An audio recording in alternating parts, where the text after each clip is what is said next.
আমি তো খুলে দেখে নিয়েছি, তোমাদের সঙ্গে একটু শেয়ার করি। আমি অর্ডার করেছিলাম একটা শাড়ি, মেনলি শ্যুট করবো বলে অর্ডার। এইটা কিন্তু আমার রেডিমেড কিনে নেওয়া দোকান থেকে। এই যে দেখো, এইদিকে একটা, আর এই যে এটা হচ্ছে আমার ড্রেসিং টেবিল। তো এই যে দেখো, আমার সামনের ডিজাইনটা মারাত্মক লাগে আর অসম্ভব সুন্দর।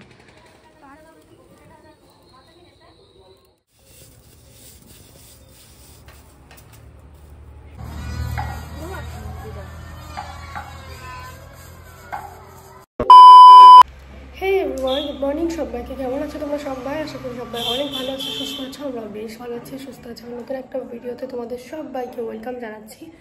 তো আজকে হচ্ছে 29 তারিখ আর এখন বাজে 8টা, জাস্ট ঘুম থেকে উঠলাম। তো এবার ফ্রেশ হবো, তার আগে রুমটা ঠিকঠাক করে নেব, গুছিয়ে নেব।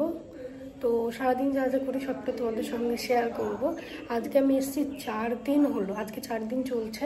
তো দেখা যাক কদিন থাকা যায়, বেশি দিন তো থাকতে পারবো না।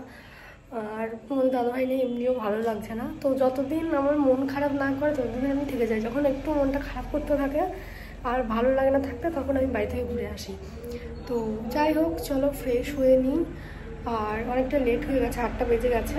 তো পরে তোমাদের সঙ্গে আমার কথা হবে। তোমরা ভিডিওটা কন্টিনিউ করো, কেউ স্কিপ করো না। আজকের এই ব্লগটা দেখতে তোমাদের অনেক অনেক ভালো লাগবে। তো চলো ভিডিওটি শুরু করা যাক। দেখতে দেখতে বেশ ভালোই কিন্তু ঠান্ডা পড়ে গেল, আর আমার মনে হয় ওখানের থেকে এখানে একটু ঠান্ডাটা বেশি। তো যাই হোক, এই যে দেখো সকাল সকাল ঘুম থেকে উঠে পড়েছি আর বিছানাটা তুলে নেব। কালকে রাতে এসে ব্ল্যাঙ্কেটের কভারটা লাগালাম আমি আর মা। তোমাদের দাদাভাই থাকলে ওই সব কিছু করে, আর আমি ভালো করে গোছাতেও পারি না। এটা এত ভারী, আমি তো সাইজ করতেই পারি না। এই যে দেখো এরকম করে রেখে দিলাম। আমি ঠিকঠাক করে ব্ল্যাঙ্কেট ফোল্ড করতে পারি না, প্রচণ্ড ভারী আমার এই ব্ল্যাঙ্কেটটা। তোমাদের দাদাভাই কত সুন্দর করে সব কিছু গুছিয়ে রাখে। তো যাই হোক, ও তো নেই, এখন একা একাই করতে হবে। তো এইদিকে দেখো আমার বিছানা গোছানো হয়ে গেছে। তো এবার চলে যাব নিচে গিয়ে ফ্রেশ হয়ে নিয়েছি, তারপরে চা বিস্কুট খেয়েছি। আর তারপরে আজকে সকালে হয়েছে রুটি আর বেগুন পোড়া। এই শীতের দিনে রুটি আর বেগুন পোড়া নিয়ে রোদে বসে খেতে কিন্তু বেশ ভালো লাগে। যদিও আমি রুটি খেতে খুব একটা ভালোবাসি না, তবে মাঝে মধ্যে একটা চলে যায়।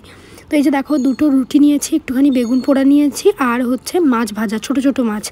তো বসে পড়েছি রোদে একদম। এটা আমাদের গেটের সামনে, আর বাইরে ওই যে রাস্তা দিয়ে 24 ঘন্টা লোকজন গাড়ি যেতেই থাকে। আর এখানে না সকালবেলায় খুব সুন্দর একটা রোদ আসে, অনেকক্ষণ পর্যন্ত থাকে, প্রায় 11টা পর্যন্ত। তারপরে আস্তে আস্তে রোদটা সরে যেতে থাকে। তো ভাবলাম এখানে ভালো রোদ রয়েছে, তো এখানেই বসে পড়লাম খেতে। তো আমার হাতে রয়েছে একটা পার্সেল, এটা আমি বাড়ি থেকে নিয়ে এসেছিলাম। আমি যেদিন আসি তার আগের দিন এসেছে, তো আমি চেক করার টাইম পাইনি, তাই ভাবলাম বাড়ি আসতে লেট হবে, সাথে করে নিয়ে যাই, চেক করে নেবো, কোনো ড্যামেজ থাকলে রিটার্ন করতে পারবো। তো সেই জন্যই রিটার্নও হয়তো করতে পারতাম না, আমিও বোকা। তো যাই হোক, এই যে দেখো, তো আমি তো খুলে দেখে নিয়েছি, তোমাদের সঙ্গে একটু শেয়ার করি। আমি অর্ডার করেছিলাম একটা শাড়ি, মেনলি শ্যুট করবো বলে অর্ডার করেছিলাম, তোমাদের দাদাভাই বাড়ি আসলে। আর আমার তো রেড কালারের শাড়ি সেভাবে নেই, তাই ভাবলাম একটা রেড কালারের শাড়ি অর্ডার করি। তো সেটা অর্ডার করেছিলাম। এর আগে যে শাড়িটা আমি রিটার্ন করেছিলাম কালারের জন্য, তো সেম শাড়ি, শুধু রেড কালারের। তো এই যে দেখো, শাড়িটা সেদিন যদি আমি খুলে দেখতাম না, তাহলে আর আমি অর্ডার করতাম না, কারণ এটাও সিল্কের মধ্যে এসেছে। এই যে পাটটা জরির কাজ, আর মেঝে কিছু না, একদম প্লেন সিম্পল। আমি এরকমই একটা শাড়ি চাইছিলাম, বাট সিল্কের মধ্যে না, এটা এসেছে সিল্কের মধ্যে। এর আগেরটাও অর্ডার করেছিলাম সিল্কের, ওটা তো আমি নিজে থেকেই অর্ডার করেছি, বাট এটা সিল্ক হবে আমি এক্সপেক্ট করিনি। 2টো শাড়ি কিনলাম অনলাইন থেকে প্রথমবার, তো 2টোর মধ্যে একটাতেও আমি স্যাটিসফাই না, আমার একটুও ভালো লাগেনি। তো এখন আর রিটার্ন করবো না, একবার যেহেতু রিটার্ন করেছি, কি আর করা যাবে। তোমাদের দাদাভাই বাড়ি আসলে 2-1টা শ্যুট করে নেবো এই শাড়িটা পরে। তো এই যে এইভাবে, মানে এরকম পাড়ের কাজ, একটা বড় পাড় আর একটা ছোট পাড়। তো এমনি ভালো লাগছে, বাট সিল্ক না হলে ভালো হতো, কারণ সিল্কের শাড়ি সবাই পরতে কমফোর্টেবল ফিল করে না, আমার ভালো লাগে না। কি আর করা যাবে, একদিন ভিডিও শ্যুট হবে। এই যা ব্লাউজটা নিলাম আগের দিন, কি সুন্দর এসেছিলো, বাট শাড়ি 2 দিন অর্ডার করলাম, 2 দিনই আমার ভালো লাগেনি। আর আমি অনলাইনে শাড়ি নিচ্ছি না, আমার একটু ভালো লাগেনি, মনটা খারাপ হয়ে গেল। ভাবলাম একটু পড়াও হবে, ভিডিও শ্যুটও হবে, ওই ভিডিও শ্যুটটাই হবে আর কি। যাই হোক, চলো এবার নিচে যাব, পরে কথা হবে। আচ্ছা, তোমরা অনেকে আমাকে কমেন্ট করো, অনেকে কমেন্ট করে দেখি দিদিভাই তোমার খাটের ডিজাইনটা দেখিও, কেউ বা বলে তোমার শোকেসের ডিজাইনটা দেখিও, মানে এরকম কমেন্ট আমি প্রায় দিনই পাই। তো ভাবলাম চলো আজকে যখন এখানে রয়েছি, তো একটু ছোট্টর মধ্যে, যেহেতু এর আগে অলরেডি আমি রুম ট্যুর শেয়ার করেছি, হোম ট্যুর শেয়ার করেছি, সব শেয়ার করা আছে, তবুও তোমাদের রিকোয়েস্টে ছোট্ট করে একটুখানি ডিজাইনগুলো দেখিয়ে দেবো। তো চলো দেখে নাও। তো এই যে আমাদের রুম, এটা তো তোমরা জানোই। আর এই রুমের দরজার ডিজাইনটা কিন্তু আমার সিলেক্ট করা ছিল অনেক, মানে ভিডিও দেখে দেখে। এটা এখনও পালিশ টালিশ করা হয়নি, কালার হয়নি, পরে হবে। তো চলো দেখাই। সবার প্রথম এই যে এখান দিয়ে ঢোকার পরে আর রয়েছে আমার এই যে এইটা জামা কাপড় রাখার জন্য। তো এটা স্টিলের, নর্মালি নেওয়া। আর তার পাশে এই যে রয়েছে শোকেস, যেটা ডিজাইন তোমরা দেখতে চেয়েছিলে। এইটা কিন্তু আমার রেডিমেড কিনে নেওয়া দোকান থেকে। এই যে দেখো, এইদিকে একটা থাক রয়েছে, এখানে রয়েছে, নিচে এখানে এখানে অনেকগুলো থাক রয়েছে। আমাদের বাড়ির শোকেসটা কিন্তু অনেক প্লেন সিম্পল, বাট এর থেকেও দামি ওটা। তো এটা কত নিয়েছে, 12 কি 15 এরকম হবে হয়তো, যাই হোক। তারপরে এই যে চলে আসবো এইদিকে, এখানে রয়েছে আমার আলমারি, দেখানোর কিছুই নেই। এটা 3 থাকের যে আলমারি সেগুলোই। তো পিঙ্ক কালার, একদম প্লেন, আর নিচে একটা সাদা বর্ডার। এবার চলে আসি মোস্ট রিকোয়েস্ট, তোমার খাট। এই যে দেখো, এটা হচ্ছে আমার খাটের ডিজাইন। এর আগেও ডিজাইন শেয়ার করা রয়েছে। এই যে আমার রুম। তো এই যে দেখো আমার খাটের ডিজাইন। তোমাদের যাদের সামনে বিয়ে টিয়ে রয়েছে, যদি বানাতে চাও বানিয়ে নিও, তোমাদের জন্যই দেওয়া ভিডিওটা। তো এই যে দেখো, আর হচ্ছে এই যে বক্স খাট, এটা এই পিছনে একটু নিজের মতন করে ডিজাইন দেওয়া রয়েছে। তো এই যে তোমাদের ভালো করে ডিজাইন দেখাবো বলে আমার অবস্থা দেখো, বালিশ ধরে দাঁড়িয়ে রয়েছি। যাই হোক, তো এই যে দেখো আমার সামনের ডিজাইনটা মারাত্মক লাগে আর অসম্ভব সুন্দর।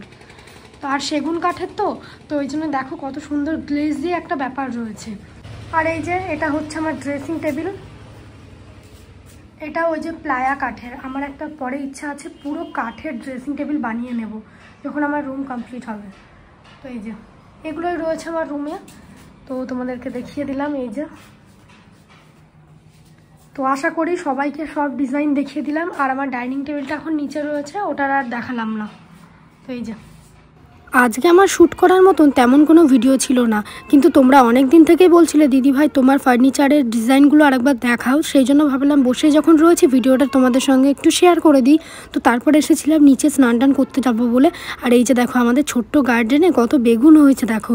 এগুলো কিন্তু কোনো রকমের সার ছাড়া, মানে একদম নর্মালি হয়েছে। আর এগুলো খেতেও খুব ভালো লাগে। তো এখানে আমি বাবাকে বলছিলাম একটা বেগুন তোলার জন্য। তো খুব একটা বড় হয় না, কিন্তু খেতে খুবই ভালো, মানে কোনো রকমের সার ছাড়া, তো যার জন্য খেতে কিন্তু খুব ভালো লাগে। যদিও আমি খুব একটা বেগুন খাই না, কিন্তু এই বেগুনগুলো খেতে আমার বেশ ভালো লাগে। আর এই দিকে দেখো এখন শাশুড়িমা বসে পড়েছে খই ভাজতে। কালকে একটা পুজো রয়েছে, বারুই পুজো নাকি নাম, আমাদের ওখানে যদিও ঋতু পুজো বলে। তো তার জন্য দেখবে একদিন এর মধ্যে আতপ চালের ভাত খেতে হয়। মানে ভাত খাওয়া যায় না, খাওয়া যায় বলতে কি মায়েরা খায় না, বাট আমরা চাইলে খেতেই পারি। আমার মা আমাকে ভাত রান্না করে দেয়, যদিও আমি যেহেতু ওই খাবারটা খাই না। তো কালকে পুজো বলে এখানে খই, মটর, মুড়ি এগুলো ভাজা হচ্ছে। আর এই যে ছোট্ট একটা ঘর দেখছো, এটা আমাদের ঘরের সামনে একটা ছোট্ট উনান করা রয়েছে, এখানে ওই মুড়ি টুড়ি ভাজা হয়। এই যে দেখো এখানে কুমড়ো গাছ, পুঁই শাক এগুলো হয়েছে, অনেক বড় কিন্তু কুমড়োও হয়েছে। তো এখানে বসে বসে আমি ভাজা দেখছি, খই ভাজা। কারণ বাড়িতে খই ভাজা তো আমি দেখিনি, আমি বাড়িতে খই মেখে মুরকি বানাতে দেখেছি, বাট খই ভাজতে দেখিনি। সেই জন্য এখানে আমি বসে বসে দেখছিলাম। এখনও দেখো স্নান করিনি, বেলা চলে গেছে কতটা। তো ওই যে দেখতে পাচ্ছ ওখানে আমার শাশুড়িমা খই ভাজা, আর এখানে আমি বসে বসে খই ভাজা দেখছি। আর এটা হচ্ছে আমাদের ঘরের সামনে, এই যে দেখে বুঝতে পারছো। কিছু কিছু রিলেশন কখনো কখনো খারাপ হয়ে যায়, তারপরে আবার সেই রিলেশনগুলো মেরামত করতে অনেকটা সময় লেগে যায়। হয়তো আমাদের নিজেদের কিছু ভুল বোঝাবুঝির কারণে কিছু সম্পর্ক খারাপ হয়, তারপরে আবার সময়ের উপর ছেড়ে দিলে সেটা আপনি ঠিক হয়ে যায়। সেটা হয়তো তোমরা আমাদের দেখেই বুঝতে পারছো। তো যাই হোক, একটা টাইম কোনো একটা মিসআন্ডারস্ট্যান্ডিং নিশ্চয়ই হয়েছিল, তো সেখান থেকে এত কিছু সমস্যার সৃষ্টি হয়েছিল। বাট এখন কোনো প্রবলেম নেই। বলো তো, আমি সবসময় চেয়েছিলাম যে একটা ভালো ফ্যামিলিতে বিয়ে হবে, মানে আমার হাজব্যান্ড আমাকে ঠিক যতটা ভালোবাসবে বাকিরাও আমাকে ততটাই ভালোবাসবে। যদিও এটা কখনো সম্ভব হয় না, অনেকের কপাল ভালো থাকলে হয়। তো যাই হোক, ভগবানের কৃপায় এখন দিনগুলো বেশ ভালোই কাটছে।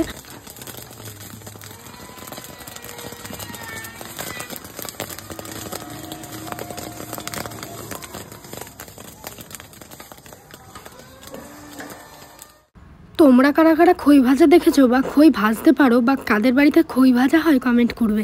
আমি কিন্তু সত্যি এটা প্রথম দেখছি, জানি না ছোটোবেলায় কোনো দিন দেখেছি কি। আমি মুড়ি ভাজতে দেখেছি, ইনফ্যাক্ট আমাদের বাড়িতেও মুড়ি ভাজা হয়। এইভাবে ছাড়াও আরেক ধরনের একটা প্রসেস রয়েছে, সে অনেকগুলো হাঁড়ি দিয়ে হয়। ঠাম্মাকে ভাজতে দেখেছি, আমার মাও পারে। তবে খই ভাজাটা আমি কখনো দেখিনি, ফার্স্ট টাইম দেখলাম। তো যাই হোক এদিকে দেখো তারপরে আমি একটু বসলাম সর্দারি করে খই ভাজতে পারি কিনা দেখার জন্য। তো ওই যে দেখো ওখানে বালিগুলো এত পরিমাণে ছিটকে আসছে না, তো একটু মানে সাবধান মেনে করতে হবে, যেহেতু আমি এর আগে কখনো করিনি তো আমার একটু ভয় লাগছিল, কারণ ওই যে খইগুলো ছিটকাচ্ছে ওর সঙ্গে গরম বালিও কিন্তু ছিটকে আসছে, চোখে যাওয়ার একটা সম্ভাবনা রয়েছে। তো যারা পারে তাদের কাছে এগুলো কিন্তু কোনো ব্যাপারই নয়। আমি ফার্স্ট টাইম চেষ্টা করলাম, যাক পেরেছি এটাই অনেক, মানুষ চেষ্টা করলে কিন্তু সব কিছুই করতে পারে। তো এখানে কিন্তু আমি এই খইটা ভাজবো বলেই আরও বসেছিলাম, এখনও দেখো স্নান করিনি, এতটা বেলা চলে গেছে। তো আমি দুবার মতন দিয়েছি, তার মধ্যে একবার ভালো হয়েছে আর একবার না পুড়ে গেছে তুলতে গিয়ে, তারটা একটু বেশি হয়ে গেছে। এই খই মুরগি এগুলো সব কালকে খাওয়া হবে, আরও অনেক কিছুই ভাজাভুজি হয়েছে তোমাদেরকে তো বললামই। আর এখানে ভিডিও শ্যুটটা কে করছে বলো তো, আমার শ্বশুরমশাই। এখানে আসলে কিন্তু আমার ভিডিও আগেও কিন্তু উনি শ্যুট করে দিতেন, এখন যদি আমি স্ট্যান্ড নিয়ে এসেছি তো স্ট্যান্ডেই বসানো থাকে। যাই হোক এই যে দেখো এটা আমার দ্বিতীয়বার খই ভাজছি আমি, তো মোটামুটি তুলতে পেরেছি এটাই অনেক। তো চলো এবার চলে যাব স্নান টান করতে, কারণ বেলা চলে গেছে অনেকটা, তারপরে আবার ভিডিও এডিটের কাজ রয়েছে। তো এদিকে দেখো আমি স্নান টান সেরে চলে এসেছি, খাওয়া দাওয়া তো অনেক আগে হয়ে গেছে। আর ভিডিওটা খুব একটা বেশি বড় করিনি, কারণ আর শ্যুট করার মতন আমি তেমন কিছু পাচ্ছিই না। তার কারণ কি বলো তো, একা একা আর কি ভিডিও শ্যুট করব, তবু যতটুকু পারছি তোমাদের সঙ্গে শেয়ার করার চেষ্টা করছি, কারণ তোমরা আমার এখানকার ভিডিও দেখতে ভালোবাসো, বাট আমি ভেবে পাই না আমি একা একা কী ভিডিও শ্যুট করব। যাই হোক চলো আজকের মতন ভিডিওটা এই পর্যন্তই রাখছি, টাটা সবাইকে।